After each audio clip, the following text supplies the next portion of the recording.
ఆ, చెప్పండి వర్మ గారు, ఇది వస్తుంది. పవన్ కళ్యాణ్ గారు చేసిన వ్యాఖ్యల మీద పేరు నాని గారు అవనియండి, లేకపోతే కొడాలి నాని గారు అవనియండి, ఇప్పుడు మీ పాత పోతుని మహేష్ గారు అవనియండి, వీళ్ళందరూ చేస్తున్న వ్యాఖ్యలు.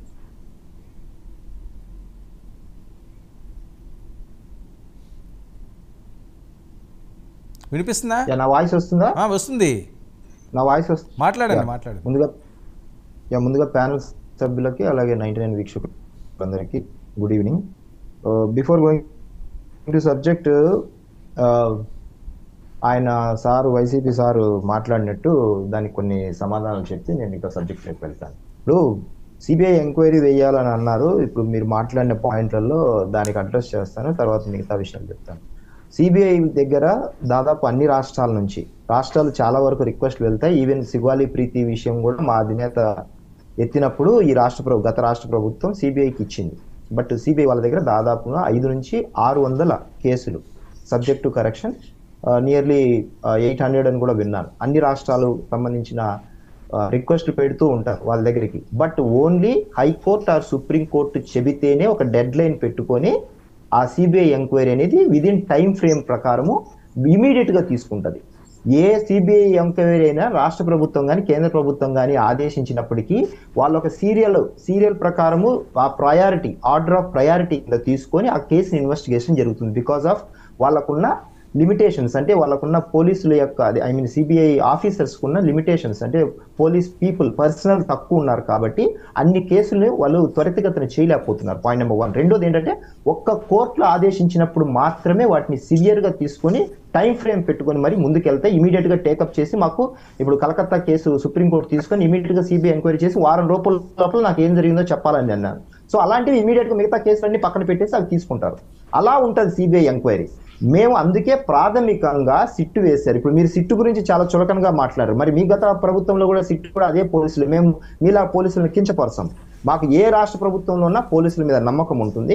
వాళ్ళని తప్పుగా మీకు వాళ్ళకు పని చేసుకునే వ్యక్తులను సిన్సియర్ గా పని చేయకోకుండా వాళ్ళ పవర్స్ ను కట్ చేసేటట్టు అయితే పోలీసులు కూడా కేవలం ఉత్సవ విగ్రహాల్లో అయిపోతారు. కాబట్టి పోలీసులు ఎవరైనా సరే వాళ్ళకు ఫ్రీ హ్యాండ్ ఇచ్చి ఖచ్చితమైన విచారణ జరిగితే నిజాలు నిగ్గు తేలుతాయి. ప్రాథమికమైన విచారణ సిట్ ఆధ్వర్యంలో ఏం జరిగిందో తెలుసుకొని, ఆల్రెడీ హైకోర్టులో కేసులు ఉన్నాయి, సుప్రీంకోర్టులో కూడా దీని మీద ఆలయ పవిత్రత మీద, లడ్డూలో జరిగినటువంటి అవకతవకల మీద పవిత్రతకు సంబంధించినవి కేసులు వేశారు. ఆటోమేటిక్ గా సుప్రీంకోర్టు కానీ హైకోర్టు కానీ ఖచ్చితంగా దీన్ని sitting judge or CBI enquiry కోరుతుంది. దాంట్లో అన్డౌటెడ్. కాకపోతే మేము మా ప్రభుత్వంలో సిట్ విచారణ ద్వారా ముందు త్వరగా విషయాలు ఏంటో తెలుసుకోవాలనేది సిట్ వేసాము. ఏదో ఒక పిటిషనర్లు ఎవరో ఒకరు వేశారు, వాళ్ళు వేయకపోయినా మా గవర్నమెంట్ అయితే దాని ముందుకు వెళ్తుంది. కోర్టు ఆర్డర్ ప్రకారం తీసుకుంటాం కాబట్టి సీరియల్ ప్రయారిటీ కదా ఇందాక చెప్పినట్టు, దాని గురించి డౌట్ ఏం లేదు. కాకపోతే పవిత్రతను కాపాడే విషయంలో మిగతా వాళ్ళతో పోలిస్తే ఖచ్చితంగా కూటమి ప్రభుత్వం చాలా బాధ్యతతో పనిచేస్తుంది. సబ్జెక్ట్లోకి వస్తే మీరు ఏదైతే మిగతా ముగ్గురు గురించి త్రిమూర్తులు అంటూ చెప్పిన విషయాలు, అలాగే వాళ్ళు మాట్లాడిన విషయాల గురించి చెప్పాలంటే ముందు వాళ్ళ పైన అధినేత ఎవరైతే ఉన్నారో ఆయన గురించి మొదట మాట్లాడితే వీళ్ళు సెట్ అయిపోతారు. మా అధినేత ఏం చెప్పారు, గతంలో చెప్పారు. దాని మీద మేమేమి ఇప్పుడు పారిపోలేదు. ఆయన చర్చికి వచ్చినప్పుడు ఒకే మాట చెప్పారు. అలాగే మస్జిద్కు సంబంధించిన విషయం అప్పుడు కూడా చెప్పారు. ఆయన సభలో మాట్లాడేటప్పుడు ఏదైతే నమాజ్ జరుగుతున్నప్పుడు కామ్గా ఉండమని చెప్పారు. వాళ్ళకు అదే విలువ ఇచ్చారు. చర్చికి సంబంధించినప్పుడు వాళ్ళ వైఫ్తో వెళ్ళినప్పుడు కూడా అదే గౌరవం ఇచ్చారు. ఇప్పుడు కోట్ల మంది ఉన్న మనోభావాలకు తగినట్టు దెబ్బ తగిలింది అన్నప్పుడు కూడా ఆయన కూడా ఆ ధర్మాన్ని పాటించే వ్యక్తిగా బయటకు వచ్చి మాట్లాడారు. తప్పెక్కడుంది ఇందులో? ఏం తప్పు ఉంది ఇందులో? అన్ని మతాలను కరెక్ట్గా బాధ్యతగా తప్పు జరిగినప్పుడు తప్పు అని చెప్పడానికి ఏం నొప్పి అని అన్నారు. నొప్పి ఏం లేదు కదా. తప్పు అని జరిగింది, తప్పు అంతే, అయిపోయింది. ఇది తప్పు జరిగింది, ఇక్కడ దీన్ని కరెక్ట్ చేయాలి అని చెప్తున్నారు. తప్పేముంది? ఇప్పుడు మీ ప్రభుత్వంలో గత 5 ఏళ్ల పాలనలో ఏ రోజైనా ఆయన ఇందాక మన వర్మ గారు చెప్పినట్టు ఆలయంలోకి వెళ్ళినప్పుడు రాసిచ్చారా నేను నాన్ హిందూను లేకపోతే నేను హిందూను అని కన్సెంట్ రాసిచ్చారా? మనకు తెలియదు. మామూలుగా ఆయన పట్టు వస్త్రాలకు వెళ్ళినప్పుడు సింగల్ గానే వెళ్తున్నారు. విజయవాడలో ఏకంగా సెట్ వేసుకొని కూర్చున్న సంగతి మనకు తెలుసు.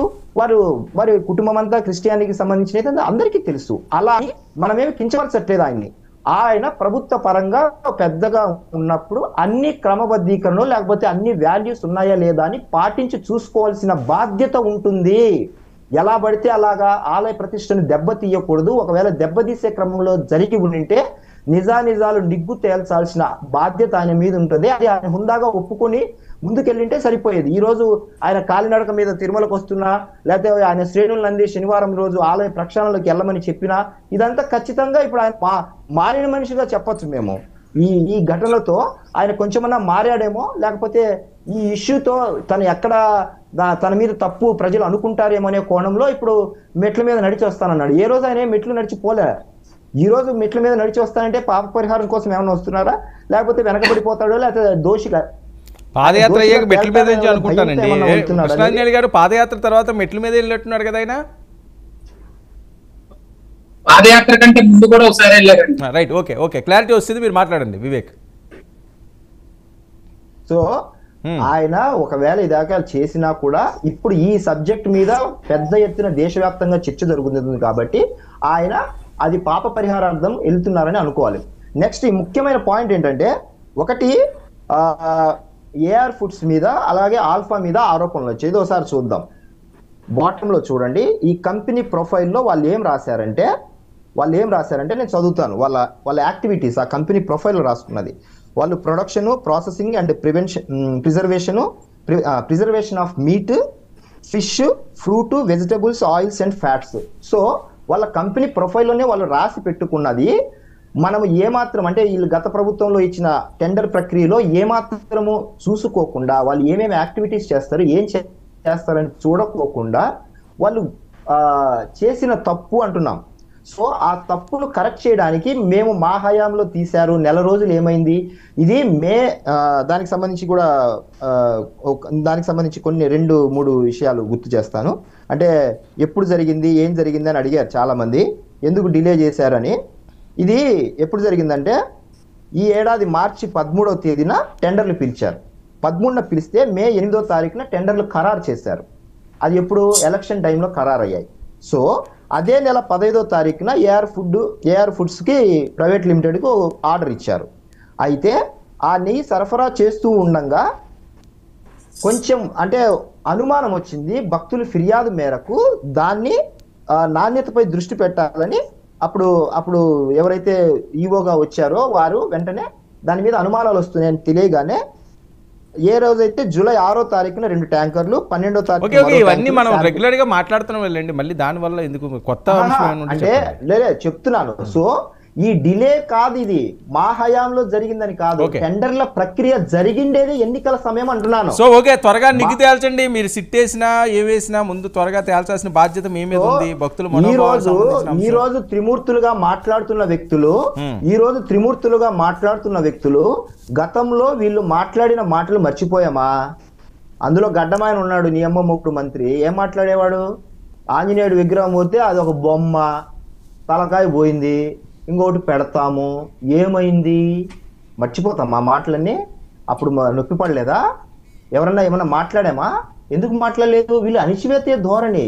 మా కూటమి ప్రభుత్వంలో ప్రతి ఒక్కరికి స్వేచ్ఛనిస్తున్నాం, మాట్లాడండి, చర్చ జరగాలి, ప్రతి ఒక్కరి మనోభావాలను గౌరవించాలని చెప్పాలనుకున్నారు మా ఉప ముఖ్యమంత్రి. తప్పేముంది? అంటే వీళ్ళందరూ అజ్ఞాతంలోకి వెళ్ళిపోయారు అన్నారు కదా, ఏమి వెళ్ళిపోలేదని నిరూపించడానికి వచ్చినట్టున్నారు. వాళ్ళందరూ ముందస్తు బెయిల్స్ తీసుకుంటున్నారు, అప్లై చేసుకున్నారు, ప్రొసీజర్ లో ఉంది కాబట్టి వాళ్ళని టచ్ చేయలేరు. అది అటు ఇటు తేలితేగినా వాళ్ళ మీద ఏమేమైతే ఉన్నాయో అవి లైన్ లేకి వస్తాయి.